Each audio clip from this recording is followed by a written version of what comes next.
Hi everyone, a very warm welcome to this video. तो अगर आपको याद होगा, मैंने अपना लास्ट वीडियो एक क्वेश्चन के साथ एंड किया था।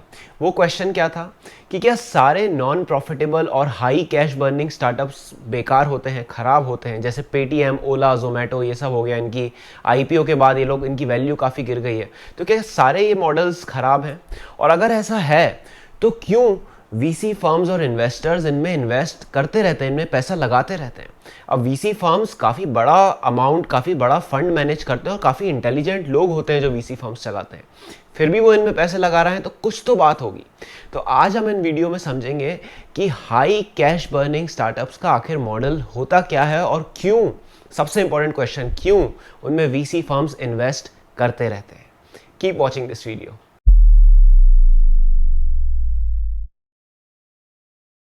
तो इस वीडियो में डेप्थ में जाने से पहले मैं एक मिसकॉन्सेप्शन क्लियर करना चाहता हूं जो कि बहुत सारे लोगों में रहता है कि फंडिंग आखिर कौन से स्टार्टअप्स रेस करते हैं। क्या सिर्फ non profitable startups funding race करते हैं? अब देखिए, नॉन प्रॉफिटेबल स्टार्टअप्स को तो फंडिंग रेस करनी ही पड़ेगी, राइट? क्यों? क्योंकि उनका प्रॉफिट तो हो नहीं रहा है, मतलब उनका जो भी कैश है वो आउटफ्लो ज़्यादा हो रहा है और इनफ्लो कम हो रहा है। अब जब आउटफ्लो ज़्यादा हो रहा है, इनफ्लो कम हो रहा है, मतलब उनके पास पैसे नहीं आ रहे हैं, तो उनको कहीं से तो लाने पड़ेंगे ना, उनका प्रॉफिट भी नहीं है, तो वो फंडिंग रेस करते हैं।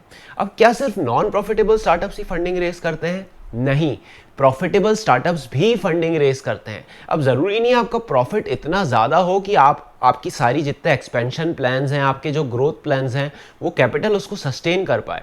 जस्ट फॉर एग्जांपल, मान लीजिए अगर पेटीएम कल को प्रॉफिटेबल हो गया, तो भी आई एम वेरी श्योर कि वो फंडिंग रेस करता रहेगा, क्योंकि अभी उसका प्रॉफिट छोटा होगा और जो उसके ग्रोथ प्लान्स हैं उसमें ज़्यादा फंड्स लगेंगे, राइट? तो प्रॉफिटेबल और नॉन प्रॉफिटेबल दोनों टाइप के स्टार्टअप्स फंडिंग रेस कर सकते हैं। ये एक मिसकॉन्सेप्शन मैं क्लियर कर देना चाहता था इस वीडियो में डेप्थ में जाने से पहले। अब हम समझते हैं कि ये हाई कैश बर्न मॉडल आखिर होता क्या है। आखिर क्यों स्टार्टअप्स जानबूझ के पैसा गंवाते रहते हैं, जलाते रहते हैं, एक्सपेंड करते रहते हैं, उनका प्रॉफिट नहीं होता फिर भी करते रहते हैं, और क्यों इतने सारे वीसी फर्म्स उनमें पैसा डालते रहते हैं, राइट? अब इसमें जाने से पहले आप एक चीज़ अपने बैक ऑफ द माइंड रखिएगा कि यूजुअली जितने भी स्टार्टअप्स होते हैं वो प्रॉफिटेबल स्टार्ट नहीं होते हैं, राइट? सब कैश बर्निंग ही स्टार्ट होते हैं। फेसबुक जब 2004 में स्टार्ट हुआ था, आई थिंक वो कैश बर्निंग स्टार्टअप ही था, 2009 में प्रॉफिटेबल हुआ। सेम विद एप्पल, जब स्टार्ट हुआ था वो उसको इन्वेस्टमेंट रेस करना पड़ा था, प्रॉफिटेबल नहीं था, थोड़ा टाइम लगा प्रॉफिटेबल होने में। लेकिन यही अगर आप इंडिया के कॉन्टेक्स्ट में देखेंगे तो पाएंगे कि स्टार्टअप्स को ज़्यादा टाइम लग रहा है प्रॉफिटेबल होने में।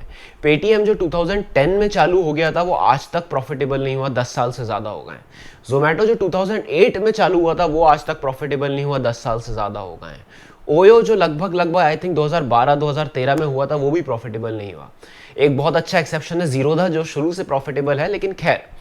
तो इस चीज को बैक ऑफ द माइंड रखिएगा कि हर startup, most startups profitable start नहीं होते हैं, लेकिन एक पॉइंट के बाद जाके प्रॉफिटेबल होना पड़ता है। तो चलिए अब समझते हैं कि किस टाइप के स्टार्टअप्स होते हैं। तो देखिए, स्टार्टअप्स को हम दो सेगमेंट में ब्रॉडली डिवाइड कर सकते हैं। पहला सेगमेंट वो होता है जहां पे वो स्टार्टअप्स आते हैं जो एक नया मार्केट क्रिएट कर रहे हैं, जो ऑल टुगेदर वो मार्केट एग्जिस्ट ही नहीं करता था और वो क्रिएट कर रहे हैं। इसके एग्जाम्पल क्या हो गए? ओला, उबर हो गए। कैब बुकिंग मार्केट था ही नहीं, उन्होंने क्रिएट किया। एफबी हो गया, सोशल मीडिया मार्केट उन्होंने क्रिएट किया। उसके पहले भी था, ऑर्कुट था, लेकिन मेजर स्केल पे उन्होंने ही क्रिएट किया, राइट? पेटीएम एक डिजिटल ऐप, जिससे आप, सुपर ऐप जिससे आप सब कुछ कर पाए, इंडिया में उसका मार्केट था ही नहीं, उसने क्रिएट किया, राइट? जोमेटो भी मार्केट क्रिएशन वाले स्टार्टअप्स में आते हैं। तो पहले टाइप के स्टार्टअप्स ये होते हैं। दूसरे टाइप के स्टार्टअप्स वो होते हैं जो मार्केट पहले से ही है और उसमें एक्सपैंड करते हैं बहुत तेजी से। इसमें सबसे फेमस एग्जांपल है जियो, राइट? टेलीकॉम मार्केट पहले से ही इंडिया में बहुत ज़्यादा वाइड स्प्रेड था, जियो ने उसमें आके स्केल किया, राइट? नाइका आप देखें, पहले से ई कॉमर्स मार्केट था, अमेजॉन पे भी मेकअप बिक रहे थे, लेकिन उन्होंने एक नीश पकड़ के उसी मार्केट को एक्सपेंड कर दिया। ऐसे ही अगर आप फोन पे को देख लें, ऐसे ही अगर आप जीरोधा को देख लें, तो ये ऐसे स्टार्टअप्स हैं जो कि पहले से जो मार्केट स्टेब्लिश था उनमें एक्सपेंड कर रहे हैं, राइट? तो ये दो टाइप के, आई होप आप मॉडल समझ गए होंगे। अब समझते हैं कि कैश बर्निंग एक स्टार्टअप क्यों होता है, क्यों उसको इतना कैश एक्सपेंड करना पड़ता है। अब जो पहले कैटेगरी के स्टार्टअप्स हैं ना, जो नया मार्केट एस्टेब्लिश करते हैं, जो नया मार्केट बनाते हैं, उनको तो आप समझिए बाय डिफ़ॉल्ट कैश बहुत ज़्यादा हाई बर्न होगा ही। क्यों? क्योंकि जब कोई मार्केट नहीं होता ना, तो आपको बहुत ज़्यादा एक्सपेंड करने के लिए और अपने आप को सेट करने के लिए बहुत ज़्यादा एक्सपेंसेस करने पड़ते हैं, बहुत ज़्यादा खर्चे करने पड़ते हैं। क्यों? आपकी मार्केटिंग कॉस्ट बहुत ज़्यादा होगी, जिससे आप लोगों को मार्केट कर पाओ कि यार ऐसी भी कोई चीज़ होती है जो आप फूड ऑर्डर कर सको, राइट। आपको ऐड चलाने पड़ेंगे न्यूज़पेपर में, टीवी में, आईपीएल की टीम को फंड करना पड़ेगा, बहुत सारी चीज़ें। सेकंड, आपको बहुत हैवी डिस्काउंट्स और ऑफर्स चलाने पड़ेंगे। आपको याद होगा जब फासो, जोमेटो, पेटीएम ये सब स्टार्ट हुए थे शुरू में, ये लोग कितने ऑफर्स चलाते थे कि एक पर एक फ्री और 200 का ऑफ आप फूड ऑर्डर करिए। आज वो ऑफर्स ऑलमोस्ट निल हो गए हैं, राइट। तो शुरू में एक्सपेंसेस बहुत ज़्यादा रहते हैं। तो कैटेगरी 1 में तो हाई कैश बर्न होता ही होता है, राइट। उसमें तो कुछ तुक है ही नहीं कि मैं लो कैश बर्न में कैटेगरी क्रिएट कर पाऊँ। कर सकते हैं, ऐसा नहीं है, लेकिन वो बहुत रेयर केसेस हैं, राइट। अब सेकंड जो है, जिसमें पहले से कैटेगरी क्रिएटेड है, मार्केट क्रिएटेड है और आप उसमें एक्सपेंड करना चाहते हैं बहुत तेज़ी से, ये वो मॉडल्स हैं, यहाँ पे भी कैश बर्न लगता है। मान लीजिए जियो ने कैसे एक्सपेंड किया इतनी तेज़ी से एग्जिस्टिंग मार्केट में। बहुत सारा पैसा लगाया, बहुत सारा पैसा फेंका, सस्ती सिम बांटी, जल्दी सिम बांटी, सस्ते ऑफर्स दिए, सस्ते प्लान्स दिए और स्केल कर लिया। फ़ोन पे ने कैसे एक्सपेंड किया? फ़ोन पे ने भी ऑफर्स के दम पे एक्सपेंड किया। यूपीआई रेफरल्स दिए, बहुत बहुत हैवी रेफरल्स दिए। आप किसी को रेफरल करो, आपको 100 रुपीज़ मिलेंगे। आप पहला यूपीआई पेमेंट करो, आपको 50 रुपीज़ मिलेंगे। बहुत हाई कॉस्ट के दम पे उसने आज स्केल किया, लेकिन आज वो बड़ा हो गया है, राइट। तो मैंने आपको ये दोनों चीज़ें क्यों बताई कि क्यों स्टार्टअप कैश बर्न करते हैं। जो दो ही टाइप की कैटेगरीज होती हैं, या तो आप मार्केट क्रिएट कर रहे हैं या आप मार्केट क्रिएटेड मार्केट में एक्सपेंड कर रहे हैं। इन दोनों में आपका हाई कैश बर्न होता है। तो इसलिए number 1 thing as an entrepreneur, high cash burn को आपको एज अ नेगेटिव नहीं देखना चाहिए। इनफैक्ट ये बहुत इंपॉर्टेंट पॉइंट है। High cash burn is a good indicator that a startup, जो एक स्टार्टअप है वो हाई ग्रोथ स्टार्टअप बन सकता है। अगर उसका हाई कैश बर्न है स्टार्टअप का और वो ग्रो भी बहुत तेजी से कर रहा है, इसका मतलब वो एक हाई ग्रोथ स्टार्टअप, पोटेंशियली बहुत बड़ी कंपनी बन सकता है। इसलिए वीसीज इनसे अट्रैक्ट होते हैं। लेकिन अब प्रॉब्लम कहाँ आती है?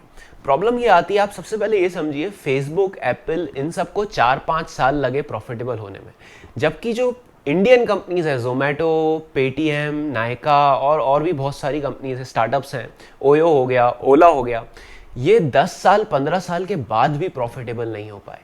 यहाँ पे प्रॉब्लम होती है। हाई कैश बर्न कर रहे हैं, हाई ग्रोथ कर रहे हैं, उसमें कोई प्रॉब्लम नहीं है, लेकिन एक पॉइंट के बाद तो आपको प्रॉफिटेबल बनना ही पड़ेगा ना। आप धंधा हमेशा फंडिंग पे ही थोड़ी चला पाओगे। आपको खुद के पैसे भी जनरेट करने पड़ेंगे, खुद का कैश फ्लो भी जनरेट करना पड़ेगा।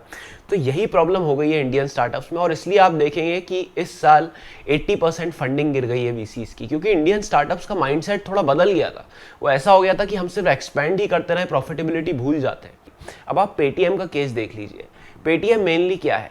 एक फंड ट्रांसफर कंपनी है, राइट। वो एक फंड को ट्रांसफर करवाती है। आप अपने वॉलेट से किसी और के वॉलेट में कर सकते हैं, अपने वॉलेट से किसी सब्जी वाले के वॉलेट में कर सकते हैं, या अपने वॉलेट से किसी एयरटेल के वॉलेट में कर सकते हैं, एयरटेल के बैंक में कर सकते हैं, जिससे आपका पोस्टपेड रिचार्ज हो जाए। अब इस मॉडल में एक फंडामेंटल फ्लॉ जो शुरू से था और बहुत लोगों ने ध्यान नहीं दिया, वो ये था कि जो ये फंड ट्रांसफर है इंडिया में, इस पे मार्जिन ही नहीं है। इस पे आप प्रॉफिटेबल बन ही नहीं सकते, इस पे धंधा बन ही नहीं सकता। इसलिए आज आप देखोगे जितनी भी फिनटेक्स कंपनी थी जो फंड ट्रांसफर में थी, पेटीएम हो गया, फोन पे हो गया, राइट, क्रेड हो गया, आप देखोगे ये सब आज सारी कंपनियां लैंडिंग में आ रही हैं, लोन्स दे रही हैं, है ना। पेटीएम पे लोन्स आ गए, फोन पे लोन्स आ गए, क्रेड पे लोन्स आ गए, ग्रो पे लोन्स आ गए, राइट। क्यों ये सब लैंडिंग में आ रही हैं? क्योंकि अब इनको समझ आ गया है कि यार इन्वेस्टर्स प्रॉफिटेबिलिटी देख रहे हैं और जो हमारा एग्जिस्टिंग फंड ट्रांसफर मॉडल है उसमें प्रॉफिटेबिलिटी है नहीं, राइट। तो हमको लैंडिंग में आना पड़ेगा, क्योंकि लैंडिंग बहुत हाई प्रॉफिटेबिलिटी गेम है। तो अब वो लोग यहाँ माइग्रेट कर रहे हैं। अब वीडियो एंड करने से पहले फाइनल क्वेश्चन, जो हमने जिससे वीडियो स्टार्ट किया था, कि क्यों इन्वेस्टर्स, वीसी फंड्स जो कि इतने इंटेलिजेंट लोग चलाते हैं, फिर भी वो इतने हाई कैश बर्निंग स्टार्टअप्स में पैसे लगाते हैं और लगाते रहते हैं, राइट, इन्वेस्ट करते रहते हैं। ऐसा क्यों है?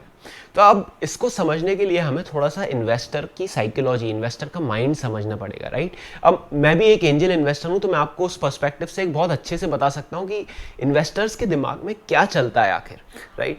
तो इसको ऐसे समझते हैं कि मान लीजिए एक वीसी फर्म है जिसके पास $100 मिलियन का फंड है, राइट। उसके पास $100 मिलियन हैं जो उसको इन्वेस्ट करने हैं। अब उसने मान लीजिए प्लान बनाया कि वो $1 मिलियन 100 स्टार्टअप्स में इन्वेस्ट करेगा, तो वो $1 मिलियन 100 स्टार्टअप्स को चुन के उसमें इन्वेस्ट कर लेगा। अब फॉर एग्जाम्पल अगर उस वीसी फर्म ने फेसबुक के अर्लीस्ट डेज में फेसबुक में इन्वेस्ट किया होता, तो वो उसका $1 मिलियन $100 मिलियन बन जाता 10 साल बाद, जब 10 साल बाद 15 साल बाद आज जो फेसबुक है। सो आप सोच रहे हैं वो 1 मिलियन उसको 100x रिटर्न मिल जाता, बहुत बड़ा रिटर्न है। इस 100x का रिटर्न का मतलब क्या है उसको समझते हैं कि जो 100 स्टार्टअप्स में उस वीसी फर्म ने इन्वेस्ट किया होगा, उनमें से एक भी चल गया, एक भी अगर सुपर बम्पर हो गया, तो वो बाकी सारे जो 99 स्टार्टअप्स हैं उनका फेलियर भी कवर कर जाएगा। मतलब आपको 100 स्टार्टअप्स में सिर्फ 1 2 3 स्टार्टअप्स ही ऐसे चाहिए जो बम्पर हो, आपका वीसी फर्म का जो रिटर्न है वो कई गुना ज़्यादा हो जाए। तो आप इसकी वीसी की साइकोलॉजी को समझिए।